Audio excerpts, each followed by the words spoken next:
Assalamualaikum warahmatullahi wabarakatuh.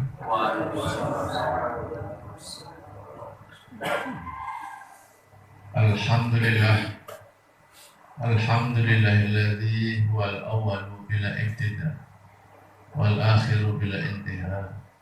Wassalatu wassalamu ala sahibul azkiya nabiyina Muhammadin sallallahu alaihi wasallam. Ilahi anta maqsudu ridho kama matlub ya'dini mahabbata wa ma'rifataka subhanaka la ilma lana illa ma 'allamtana innaka antal alimul hakim. Allahumma shalli ala nabiyyina Muhammadin wa ala alihi wasallam. Allahumma iftah lana bi fadlil arifin, Allahumma iftah lana bi fadlil arifin, Allahumma iftah lana bi karamati sifat. Al-Fatihah. A'udzu billahi minasyaitonir rajim. Ya kalau ya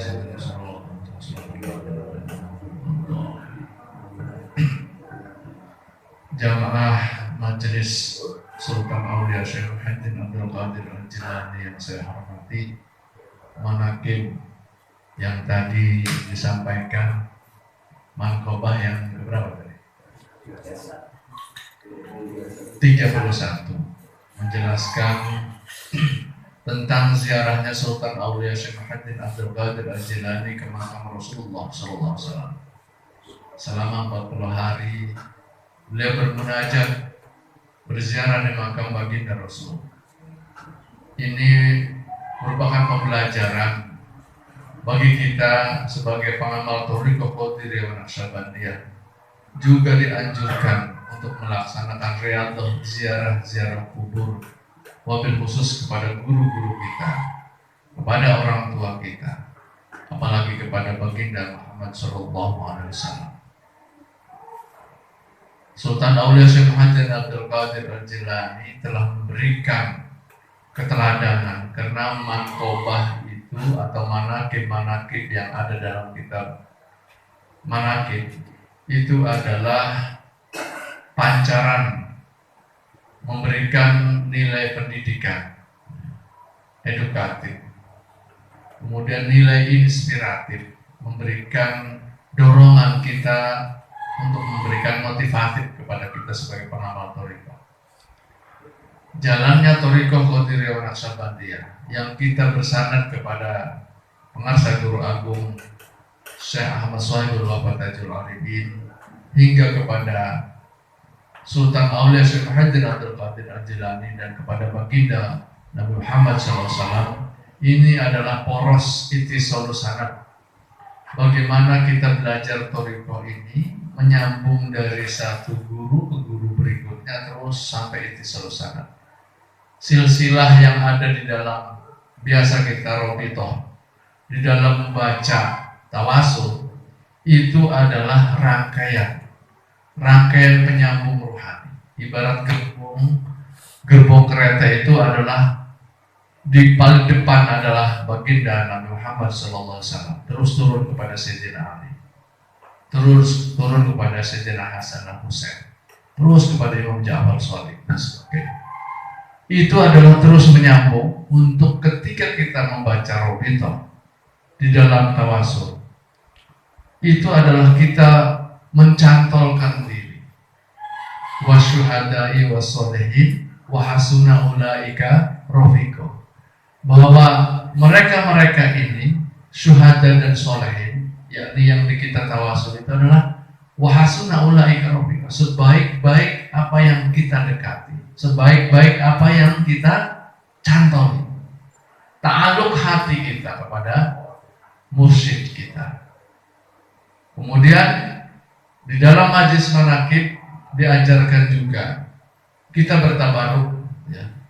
Kita kirimi doa-doa kepada guru-guru kita yang lain. Ini adalah antara ta'aluk dan tabaruk. Ini adalah dalam jalan thariqah. Ta'aluk hati kita kepada mursyid kita, tabaruk adalah mendapatkan keberkahan.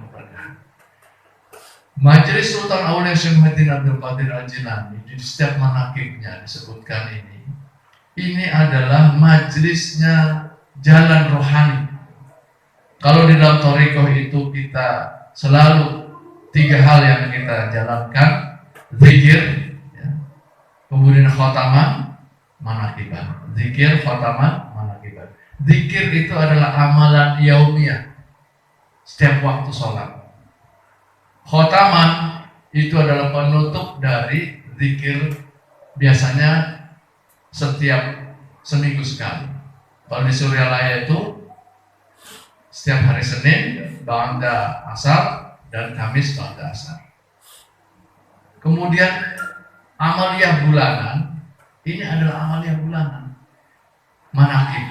Manakib itu adalah memberikan taklim, pengajaran, kedisiplinan, ada takdim. Waktunya jam sekian harus sudah kumpul. Ada khotaman di sini. Maka rugi kalau datang terlambat karena tidak mengikuti khotaman. Khotaman ini adalah pemungkas dari zikir-zikir yang yaumiyah. Maka tiga ini, amaliyah yaumiyah, khotaman dan manakiban, ini adalah ibarat poros rohani yang harus kita lakoni. Amaliyah zikir, amaliyah khotaman, amaliyah manakib. Manakib ini bukan untuk dakwah keluar, tetapi untuk di dalam. Makanya kenapa pengersa apa? Manakib itu bukan untuk jamaah yang belum ditalkin. Tetapi kalau ada jamaah yang belum ditalkin mengikut tabaruk, alhamdulillah. Ada thariqah yang lain, seolah-olah manakib itu untuk ditembakkan keluar, bukan, untuk di dalam, untuk amalan dalam orang-orang yang sudah mengambil sanad talqin zikir. Sanad talqin zikir ini adalah menanamkan nur nubuwah. Makanya nur nubuwah yang ditanamkan oleh guru mursyid ketika kita bertalqin kepada khalifah, itu adalah ditanamkannya nur nubuwah, harus dipelihara. Kalau nur nubuwah kita ditanam di sini kemudian dibiarkan, kita akan rugi sendiri. Maka nur nubuwah itu talqin zikir terus diamalkan, yakni mengamalkan zikir 165 minimal setiap waktu sholat. Kalau kita sedang sibuk, pengarsa abang memberikan kebijakan, silakan 3 kali saja. Nanti dikodok di waktu-waktu yang luang. Ini adalah komitmen kita ketika kita mengambil sanad zikir, sanad thariqah, mengambil baiat atau talqin, itu adalah kita sudah menjual diri kita. Harus komitmen. Innal ladzina yubayyi'unaka yubayyi'una Allah, sesungguhnya mereka-mereka yang berbaiat kepadamu itu, wahai Muhammad, sesungguhnya mereka itu berbaiat kepada aku, kata Allah.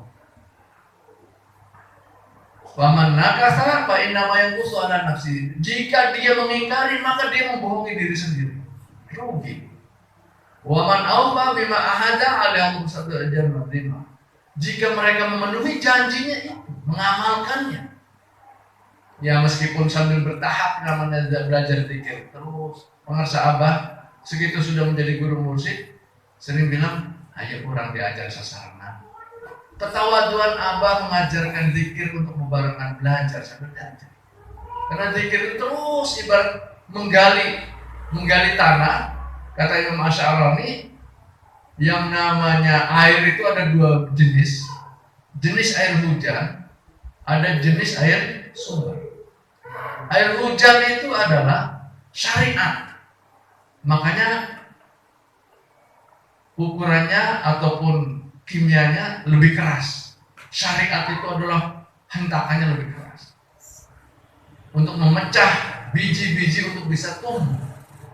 Makanya air hujan itu untuk memecah biji-biji apapun, ketika air hujan pasti mekar. Syariat itu diberikan kepada siapapun. Yang perlu dan tidak perlu, hukum halal haram, fikih itu adalah syariat. Diajar ngaji, diajar sholat, wajib siapapun.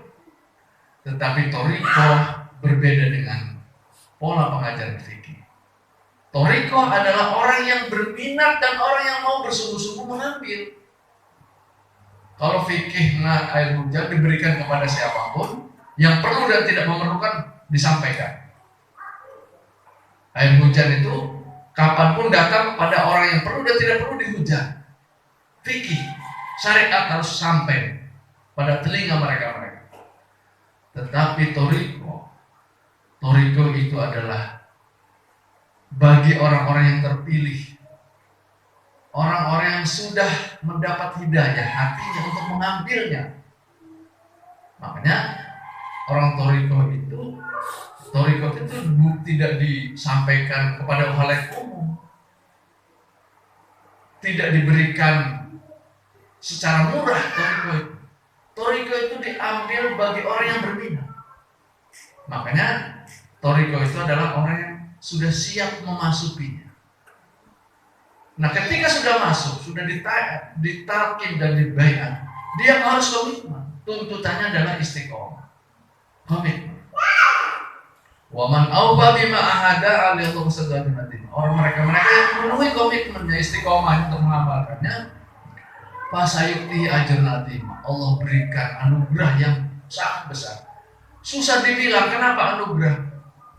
Ini hanya bisa dirasakan oleh para pengamalnya masing-masing. Si fulan akan mendapatkan ini, mendapatkan itu dan sebagainya. Hanya bisa dirasakan oleh diri sendiri. Toriko itu adalah rahasianya dengan rahasia Allah.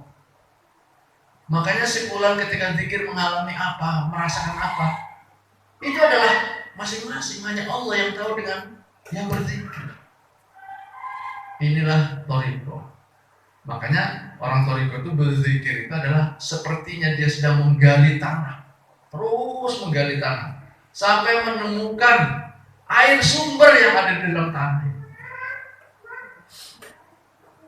Sehingga toriko itu mendapatkan ma'an godamo, air yang terus mengalir. Beda antara air hujan dengan air sumber. Air sumber itu adalah lebih bersih dan lebih bening serta lebih halus karena sudah mendapatkan lapisan-lapisan saringan tanah, dan ketika dia ambil air itu lebih segar, lebih lembut, lebih halus. Inilah hikmah. Ajrun azimah itu adalah orang yang mendapatkan bukan hanya kasih sayang Allah, tetapi juga kelembutan hatinya, kelembutan pikirannya, kelembutan perasaannya. Karena dia terus mengambil air dari air yang sudah tersaring di dalam lapisan bawah tanah. Sama saja sebenarnya asal muasalnya air ini juga air hujan. Air hujan yang sudah melapis ke tanah-tanah terus mengendap. Ketika digali oleh para pengamal toriko, dia dapatkan air itu tidak pernah ada surutnya karena air sumbernya sudah ketemu. Maka orang yang berzikir di hadapan Allah itu ketika sudah menemukan sumber air itu, dia terus menerus merasa asik, merasakan kenikmatan ketika berzikir. Memang awalnya pasti melelahkan, mencangkul pada tahapan 50 cm itu masih berat. Makanya perlu ada jamaah. Orang yang belajar toriko sendirian itu makanya dianjurkan untuk bergabung dengan majlis-majlis manaqib. Inilah majlis manaqib itu memberikan support, memberikan pengajaran, taklim, takdim, kedisiplinan. Nah, taklimnya kan sudah. Makanya pendidikan itu 3 macam. Ada taklim, takdim, dan taklim. Kalau taklim ya seperti ini, pembelajaran, pengajaran, masuknya di pikiran. Syukur-syukur masuk ke dalam hati. Takdim kedisiplinan, tepat waktu sekian. Harus sekian bilangannya. Toriko itu disiplin. Sholat isyraq, isti'adzah, istikharah, surat kafaratul baul, sholat apa? Disiplin. Bayangkan setiap amalan-amalan toriko ini diiringi dengan amalan-amalan sunnah, itu kedisiplinan. Mengajarkan bahwa orang ibadahnya senang di dalam dengan senang, mahabbah. Ilahi anta maksudi, ya Allah, aku bertujuan kepada waridho kamadlubi, keridhomu yang terus aku cari. Atini mahabbah, ya Allah, berilah kami kecintaan, cinta padamu. Wa ma'rifatah, kemudian ada ma'rifat. Kalau kita sudah senang ibadah, senang amalan zikir, senang mengamalkan amalan-amalan sunnah yang dianjurkan oleh Rasulullah SAW, dicontohkan oleh Rasulullah, baginda Rasul, dan sudah dicontohkan oleh para mursyid yang diajarkan oleh Sultan Aulia dalam ibadah-ibadahnya. Kalau saya baca kitab Al-Ghunya li Thalibi Thariqal Haq ini, fikih tasawufnya Thariqah Qadiriyah Naqsyabandiyah luar biasa, tidak ada waktu luang kecuali ibadah. Sudah mahabbah ibadah, sudah dengan rasa ibadah. Nah, itulah nanti dapatkan ajaran nanti. Di dalam zikir itu ketika dia sudah memantapkan zikirnya dengan zikir sirnya, dengan khofinya, jalan dia, itu akan terus tumbuh terus. Nah, inilah yang dituntut di dalam bertarik istiqomah. Istiqomah itu komitmen. Komitmen itu apa dalam bahasa Sundanya? Dia menepati, taat, mengikuti. Terus sampai di mana? Kalau memang dia satu hari mencangkul 1 sentimeter terus saja. Sehingga kata pengasabah rasakan zikirnya sambil la ilaha illallah, la ilaha illallah, rasakan illallah terus. Karena hati kita ini kalau tidak dikasih zikir itu akan mati. Jadi qasat qulubuhum, hati yang keras, ibarat lebih keras dari batu. Kalau disirami air hujan dengan zikir kepada Allah, dia akan lunak.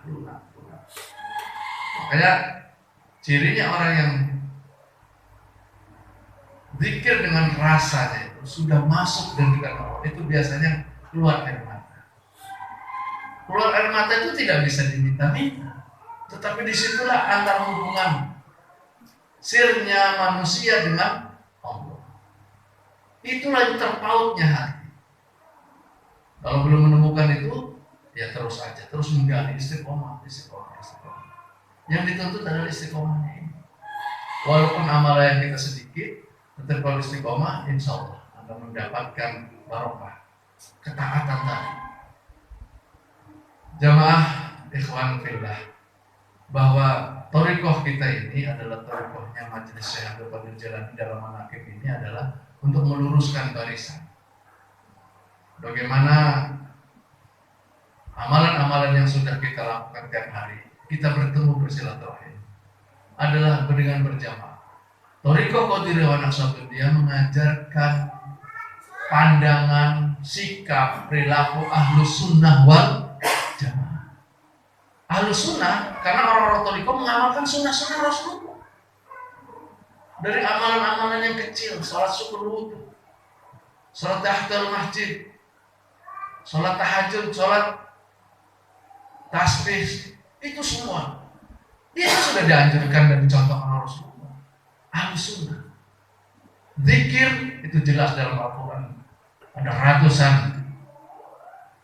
ayat-ayat yang mendorong untuk berzikir. Zikir ada 2 macam, zikir jahar, zikir khafi. Yang di dalam kaum kita ini sangat luar biasa. Zikir jahar adalah untuk memukul hati ini supaya lunak. La ilaha illallah, la ilaha illallah, la ilaha illallah. Hati terus dipukul terus. Karena kata Rasulullah SAW, di dalam hati sanubari kita ini akan terselip setan. Ketika zikir itu, setan itu ibarat keledai yang ditimpa oleh muatan yang berat. Karena zikir ini zikir yang luar biasa, memberi beban sehingga setan itu berat, ditekan.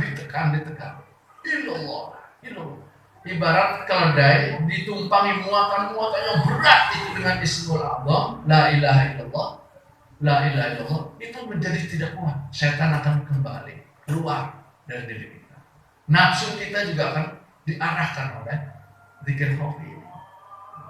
Inilah mudah-mudahan di tanggal 27 bulan Dzulqa'dah, kita masih di dalam Dzulqa'dah, tanggal 17, nanti jam 4:16 matahari berada di atas puncak Ka'bah, maka pada jam 4:16 itu, hari ini tanggal 26 Mei, itu matahari pas di puncak Ka'bah.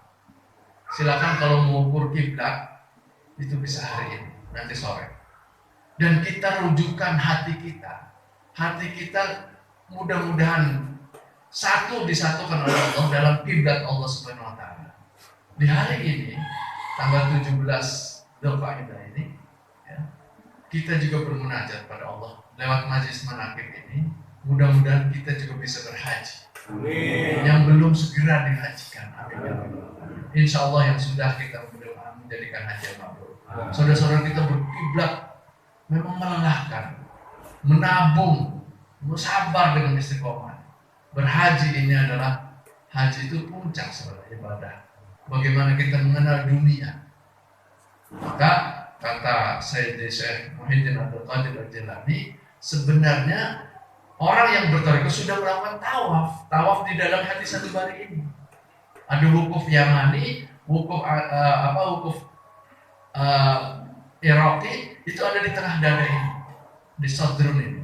Zikir itu adalah berputarnya hati di dalam satu bari ini. Sudah tawaf. Orang bertarekat itu sudah bertawaf di dunia. Andai Ka'bah itu disimbolkan simbol jantungnya dunia, orang tarekat itu sudah mengisi jantung dunia ini dengan hatinya terbaliknya, dengan zikrullah. Makanya ada zikir tarekat, ada haji tarekat. Haji tarekat itu adalah orang yang sudah mengambil talqin zikir. Itu adalah sudah dia meniatkan diri sebagai tawaf terus menerus, hati terus tawaf di dalam hati sanubarinya, zikir khafi.